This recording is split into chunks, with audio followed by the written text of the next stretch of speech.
Greetings and salutations everyone, and welcome back to another of my videos. Today I am going to be doing a video for all the students who are doing CSEC Theatre Arts examination, and this can also be useful for the teachers who are guiding them in that way. Now this video was supposed to be a live, yes, but time has gotten the better of me, and so I've decided to do a video. I'm going to do a video of past paper questions, right? Past paper questions and answers, and so I'm going to go through some of the questions with the answers, and so the videos will be there to assist you, and I do trust and hope that you will find this video quite useful. So without much more talking, let's get straight into the video. All right, so here goes. Part 1, elements of theater.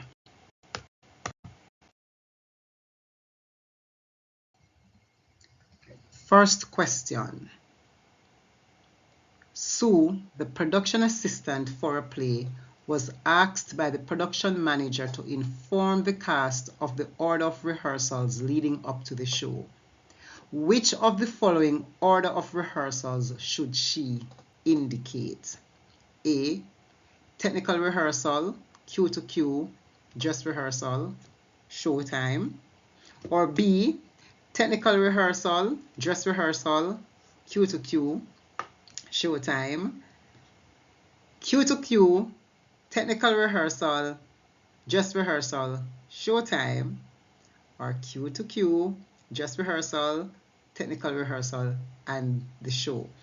Now, what you want to start by doing is doing a process of elimination. You can start there, because anywhere you see dress rehearsal, we all know that the dress rehearsal is the rehearsal just before the show, right? The rehearsal that happens just before the show. So therefore, when you look at the order of these rehearsals here leading up to the show, all the ones that don't have the dress rehearsal before the show, we can eliminate those. So we can eliminate B, because a cue to cue would not come before the show. And we can eliminate D, because a technical rehearsal would not come before the show. So we are left with either A or C as our answer.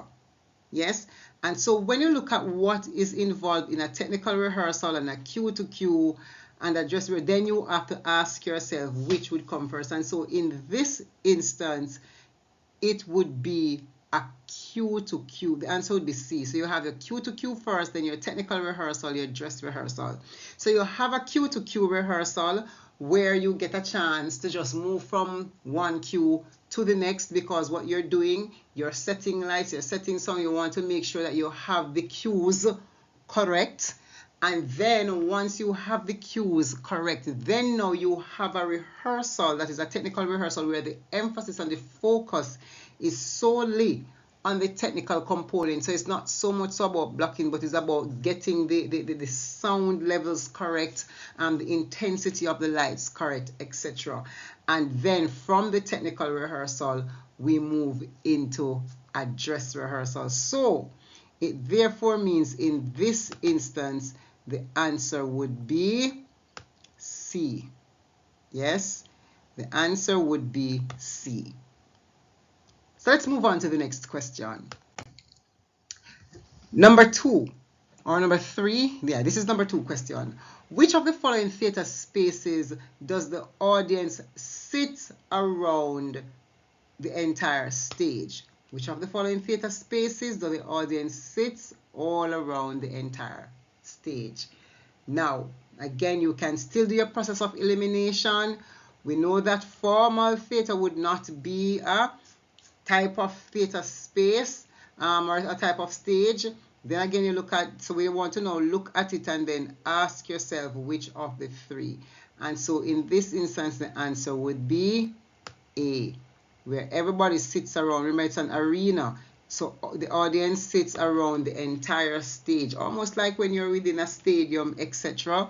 Yes, and I do have a video that I did on theater spaces, so if you are not quite familiar or you want some refresher, I'm going to share the video right here so you can go and check it out after you're through with your questions. All right, so let's move on to the next question. The fourth wall of the stage is best described as A. Space above the performance area, B. Transition space at the back of the theater, C. Front of the stage where the curtain hangs, and D. The imaginary space between the performer and the audience. Can you guess? You are correct. The answer here is D, that fourth wall, that is the imaginary space. Yes, where you pretend as if, okay, you can't see the audience cannot see you because of this imaginary wall that is there. All right, next question. Which of the following factors should be considered when creating a sound design? And this is important, eh? Which of the following factors should be considered when creating a sound design? Is it 1, the physical setting of the play, 2, the period in which the play is set, and 3, the mood that runs throughout the play? And of course you have the option, is it 1 and 2, which would be the physical setting of the play and the period within which the play is set? Is it B, we're looking at 1 and 3, the physical setting of the play and the mood that runs throughout the play? Or is it number 2 and number 3, the period in which the play is set as well as the mood that runs throughout the play? Yeah, or is it D, we look at all 3 things? And I would say the answer here is 3, because when you are creating sound design, you want to consider all factors. You want to consider time period to make sure that the sound choice that you're making is the correct choice for that particular time period within which the play is set. You also want to think about the mood of the play. What is the mood or the tone that is trying to be set here? And you want to think about the physical setting of the play, because that will have an impact in how the sound bounces from one space to the next and how it fills the space. And so the answer would be D when you look at 1, 2, and 3. All right, question 6. I think we're at number 6. A performer is ill and cannot appear on stage for a production. As the stage manager, which of the following decision should you take? A performer is ill and cannot appear on stage for the production. As the stage manager, which of the following is the best decision to take? A. Postpone the show for the night. B. Inform the understudy to get ready. C. Call the director to rehearse a new actor. And D. Play the performer's role using a prompt book. And of course, if you go through the process of elimination, this one is quite easy if we understand who the understudy is, because here again you want to look for a keyword, and it says inform the understudy to get ready, and we know that the understudy is the person who will step in if the main character cannot play. And so in this instance, once we see inform the understudy, we know that our answer here is B. Now tell me, did you guess B as your correct answer as you were watching? If you guessed B as your correct answer, just put it in the comment section that yes, you did guess B as your correct answer for number 6. All right, B is our answer. Let me circle it. All right, my hands are not so steady, but we are circling nonetheless. All right. Number 7. An overall interpretation of an artistic work is called. An overall interpretation of an artistic work is called. Now, when you look at all the words, we know that it is not, you eliminate again, you know what a proposal is. And so therefore it couldn't be a proposal because you're not proposing to do anything. It will not be a prospect because, you know, it's not something that you're anticipating, hoping to do, etc. It's not a precept. And so therefore, the most likely word that can be used to describe the interpretation is a concept, because if you understand what it is that an artistic work does when you're putting it together, you come up with a concept for your creation and how it is that you're working through this concept in terms of whatever it is that the person is creating, and you're building out from this concept in order to make a particular vision alive. And so the answer here is actually A. And I'm giving the explanation because I want us to understand why we are choosing a particular term or a particular response. And so that can also assist you in other spaces. As you get the explanation, you are able to better think through all the responses for all the other things. All right, let us look at question 8. So question 8 says, stage lights in theatrical production may best be used to. And your important word there is best.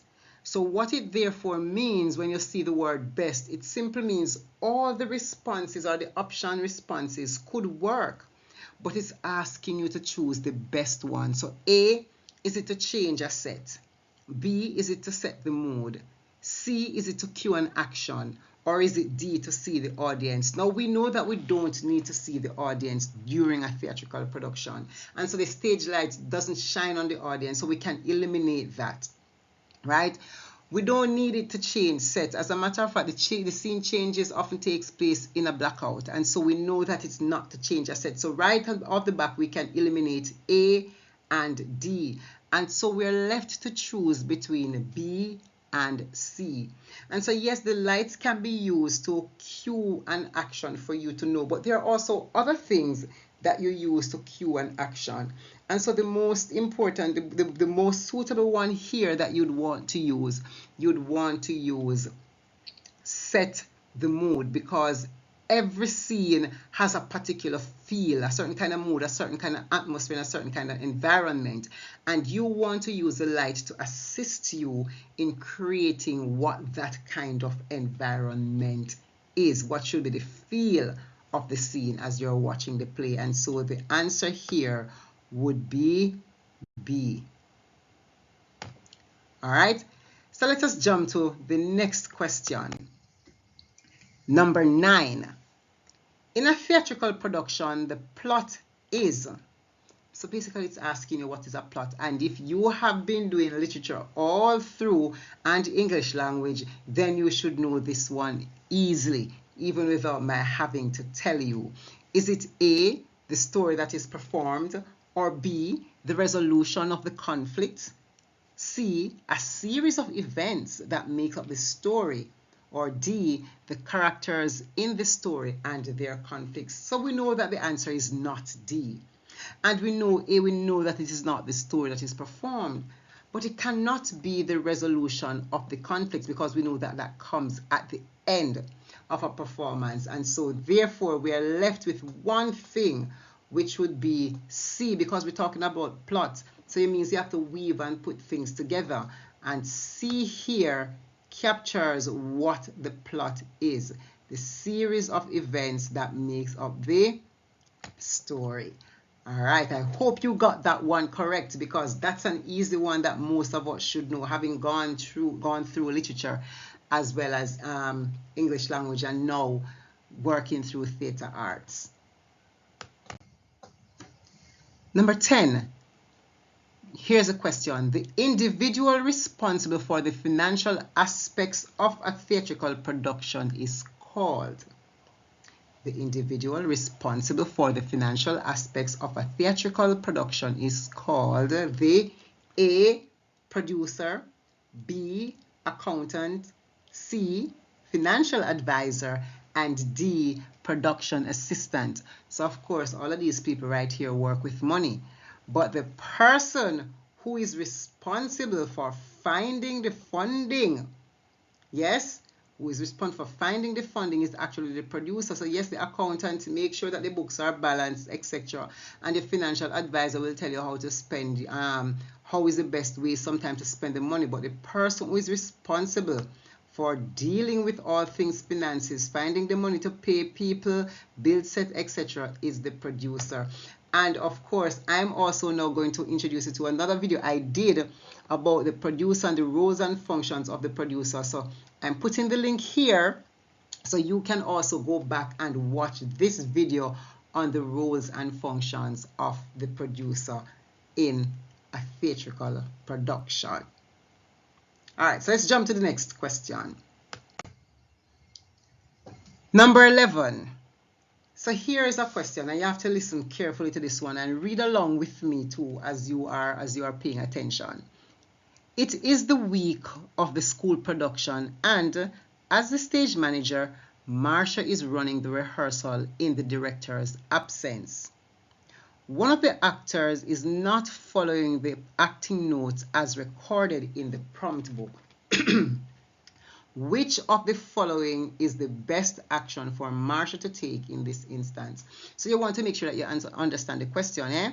So Marsha, we get to understand that it is the stage manager of the production. We also understand that the director is not present at this particular rehearsal, and so therefore it is the stage manager, Marsha, who is actually in charge.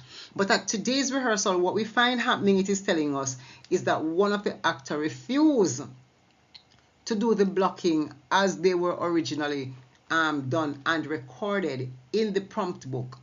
And so it is asking, what is it that you think that the stage manager should do in this particular instance? So let us look at the options. A, recorded the new movement in the prompt book. B, remind the actor of the notes recorded in the prompt book. C, say nothing to the actor and inform the director when he or she returns. Or D, call the director immediately and let him or her know what the actor is doing. And so, of course, for all four, yes, there could be a possible action that the director could take, but we want the best one. And so, yes, recording in a new prompt book, you can't record in a new prompt because you can't have new movement because it is not your work. So as a stage manager, the stage manager can't change the blocking without the director's approval, and plus to record it in a prompt book. So that would have ruled out A. Yes. Now, say nothing to the actor and inform the actor when the director returns. If you jump to C and you put in C, to say nothing and inform when the director returns, it means as a stage manager, you are not doing your job. Yes, you are not doing your job. And so, of course, when you look at what B is asking of us, remind the actor of the notes recorded in the prompt book. Now, if you know the purpose and the function of a prompt book, then you will understand why B would be the most likely action, because this is where in the prompt book all the things are recorded throughout the rehearsal process, especially the blockings and whatever notes the stage manager takes during rehearsals. And so therefore it could be a case that the actor is not remembering for whatever reason. You therefore as the stage manager would record or remind the actor that, listen, here in the prompt book, this is what we did on this day. So the answer is actually B. Let's jump to the next question. Number 12, the green room is best described as the area where A, at the back of the stage, B, where the audience waits, C, where the performers change, and D, where the performers refresh themselves. Now, many people have never heard about the green room, and so what you want to make sure that you are doing, you are again going to take a process of elimination whenever it is that you are working through a production. And so when you think of what it is, you find that in the green room is where it is that the performers refresh themselves. So the audience would not be there and it would not be backstage. And so it would either be C or D, right? And so it would not be where the performers change, because that would be their changing room. And so it would be where the performers refresh themselves. So the answer to this response is D. So let me circle D here.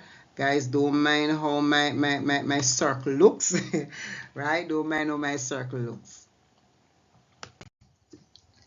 All right, number 13, it says, period costumes refer to the A, date the costume is used, B, costumes worn for a short period of time, C, time during which the costume is needed, and D, costume that is of a particular era. And of course, I made sure I put an image here to give you an idea. And so if we're talking about period costume, it will definitely not be a date.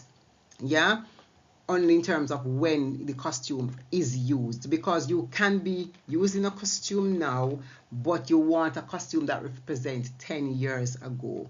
Yes, so it would not be a short period of time, because we're not talking about the duration. We are talking here about time period, because specific time period see fashion changing, things changing over a period of time. And so the preferred choice here would be D, because you're talking about costume that reflects a particular era in time. And so the answer here is D.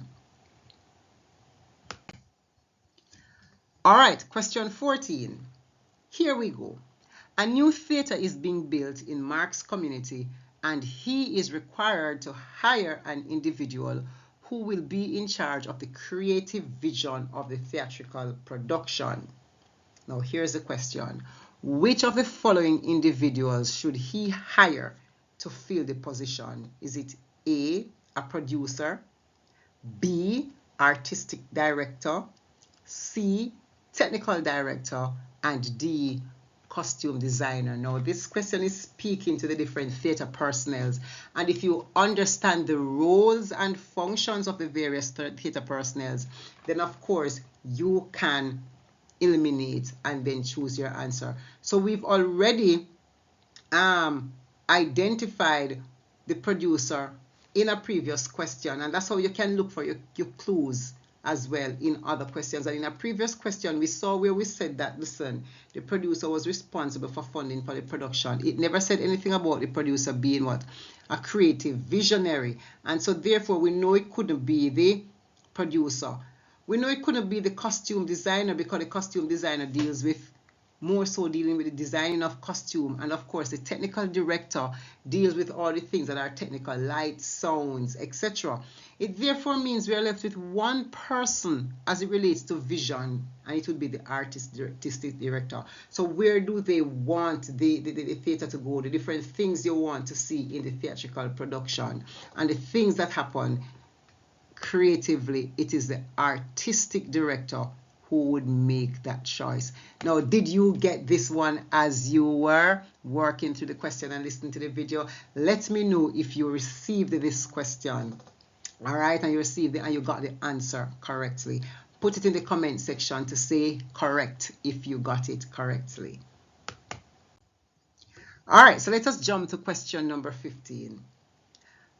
A large painted fabric which covers the width of the back of the stage is known as the, come again, a large painted fabric which covers the width of the back of the stage is known as the A, the wing, B, the curtain, C, the backdrop, D, the cyclorama. Again, let us use a process of elimination to answer this question. If it says that covers the back of the stage, we know therefore that it cannot be the wings, because the wings would be to the side of the stage. We know it can't be the curtains, because the curtains are towards the front of the stage. It therefore means we're left with two things, the backdrop or the cyclorama. And it's talking about a painted fabric. And so once it refers to a painted fabric that covers the back, it means something relating to scenery is painted there. It therefore means this painted thing at the fabric at the back would provide a backdrop to whatever it is that is going to be happening on stage. Hence, the answer here would be C, the backdrop.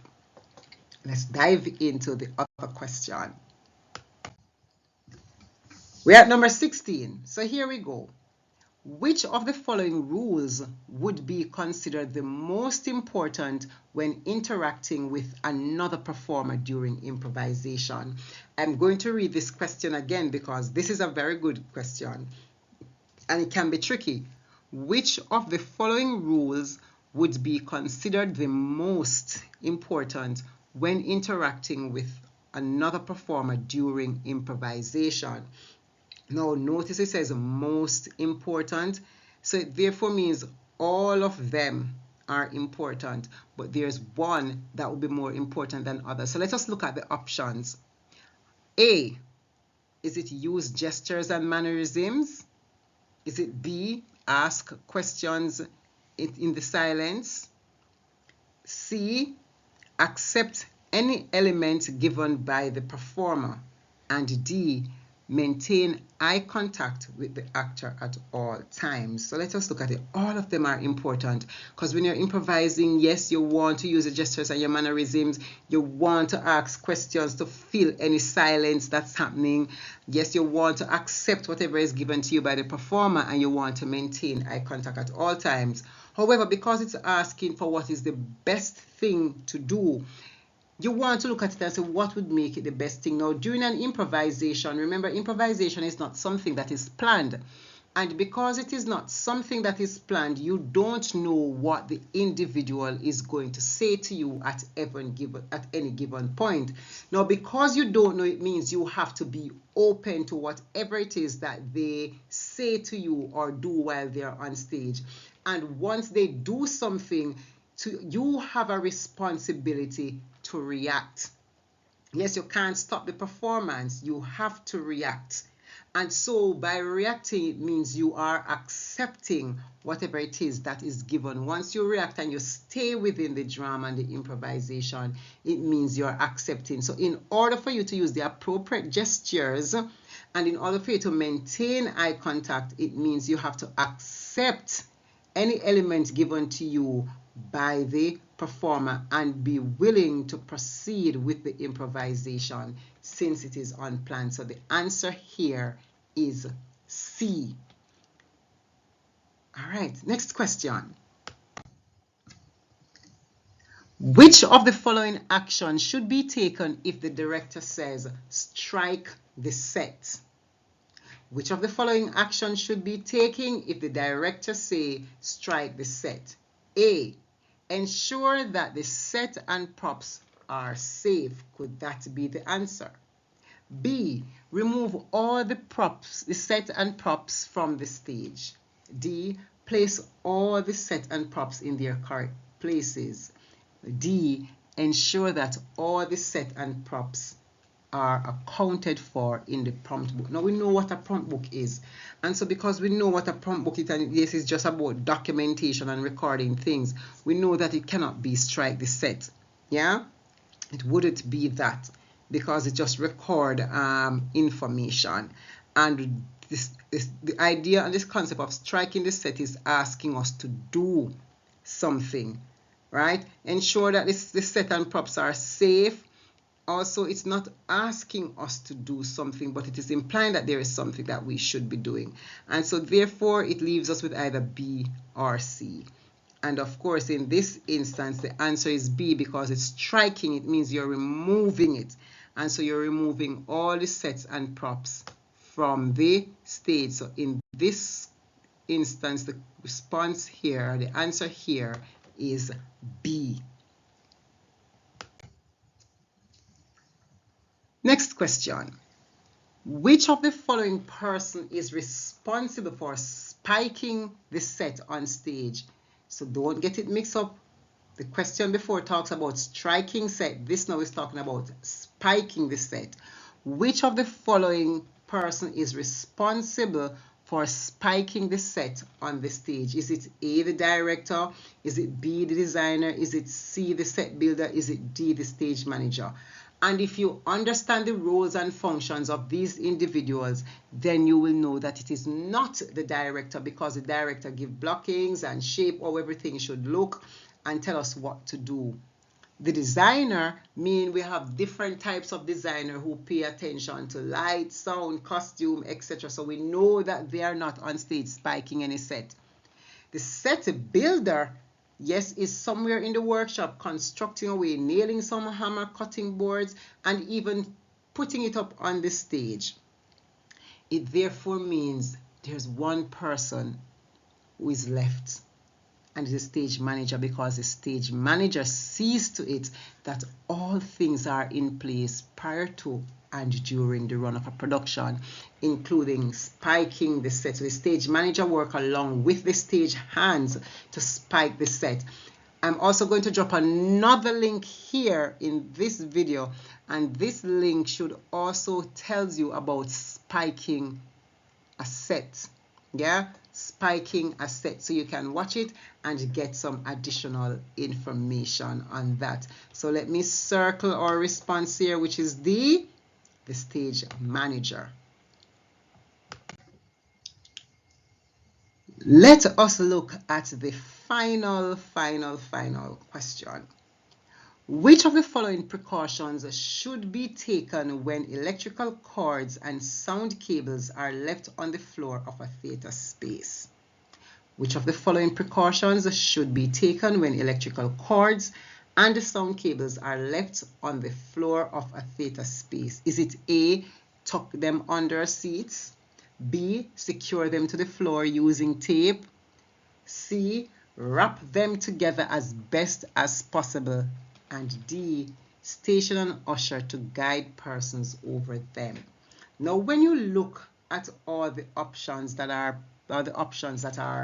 in front of us, yes, you can tuck them under the seats, but maybe where they are left on the ground, they are not able to go beneath the seats. Yeah, because it could be going across and stretching across.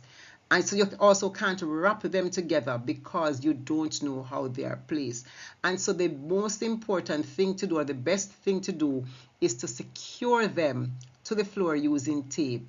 So that way your audience can come and go, and anybody can come and go without finding themselves tripping over whatever it is that is there regarding the questions. Now, how many of these questions did you get correct as you were working? As a matter of fact, I'm going to also put another link here in this video, because I do have another video that deals with safety in the theater, so I'm going to put it here so you can look at it and go through it as well and see what are some of the other safety measures that are also supposed to be employed within the theater space. So back to my question, how many of them did you get correct as we were going through? Put it in the comment section to let me know how many of the questions you got correct. All right, there you have it. This has brought us to the end of this video on the elements of theater. I'm going to be doing another video on the elements of theater, because that section of the examination, or the content area of the subject on that, is quite vast, and a number of questions are usually taken from that.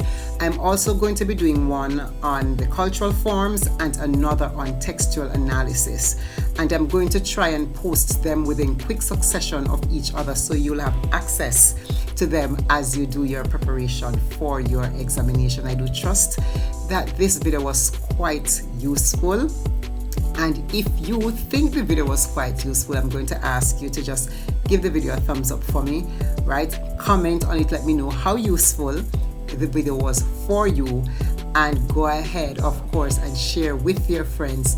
But most importantly, another thing, hit the subscription button below.